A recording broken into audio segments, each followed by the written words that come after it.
Following the mass shooting tragedies in Buffalo and Uvalde, community members gathered today to call for sweeping changes to the gun laws in America. I remember pretty vividly my last day of school because I just only had one exam and then I left.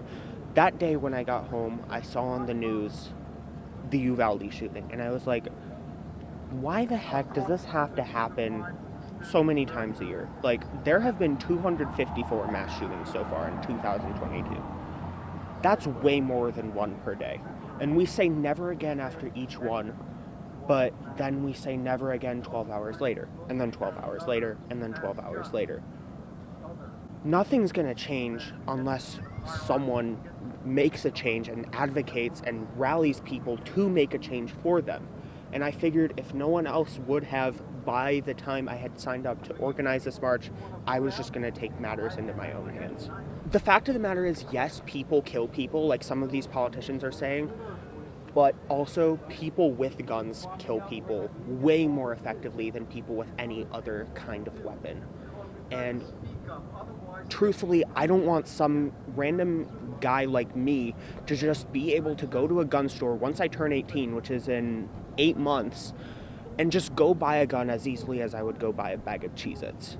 And for both of you to spend so much time at school and with teachers, with your classmates, do you guys feel safe when going to school? Like something like this wouldn't happen at your school?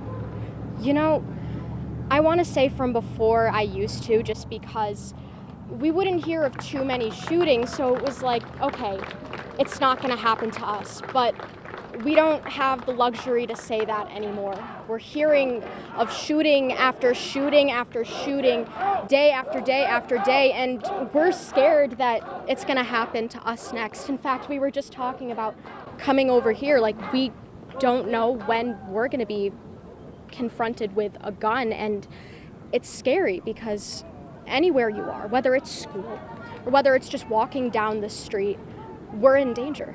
What are you demanding from your elected officials, your community?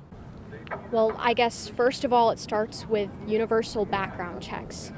I think that's the first step, but we want to make it absolutely clear that it's of our stance and also the stance of March for Our Lives that universal background checks are the floor, not the ceiling. It's not something that we should be fighting for. It's not something that we really need to be fighting for because that should be guaranteed.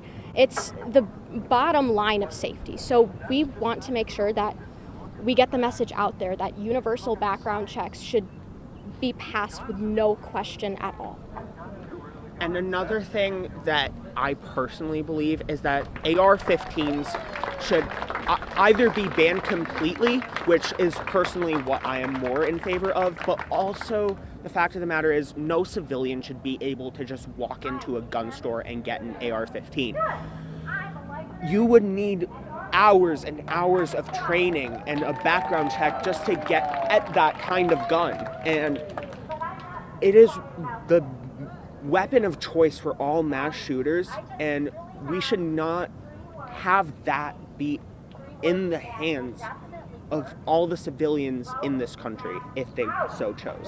What's scary is that with any other item, like if you were to go buy cigarettes or if you were to go buy alcohol or anything like that, you would need to, be ID'd. You'd need to have some sort of like identification, or you'd have to go through some sort of process in order to purchase that. So why is it so easy to go buy a gun, let alone an automatic rifle?